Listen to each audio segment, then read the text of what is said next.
নমস্কার, আমি শ্রী মিলন অধিকারী। দেখতে থাকুন শ্রী মিলন অধিকারী চমৎকার টোটকা। চ্যানেলটিকে সাবস্ক্রাইব, লাইক এবং শেয়ার, কমেন্ট বক্সে অবশ্যই কমেন্ট করবে। অর্থ কষ্ট মানুষের জীবনে একটি অভিশাপ। আপনি অনেক কাজ করছেন, অনেক কিছু করছেন, অনেক খেটে যাচ্ছেন, কিন্তু অর্থ আপনি চোখে দেখছেন না।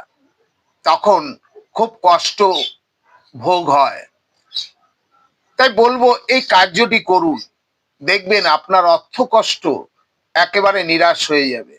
আপনি একটি তামার পাত্র নিন, সেই তামার পাত্রে একটি ঘটি নেবেন, ঘটিতে পুরো কালো সর্ষে পুরো ভরিয়ে দিন, দিয়ে একটি লাল কাপড় বেঁধে আপনি আপনার ঠাকুরের স্থানে রেখে দিন।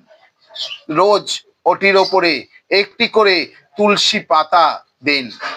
দেখবেন দিনে দিনে আপনার অর্থ সংকট কিভাবে নিরাশ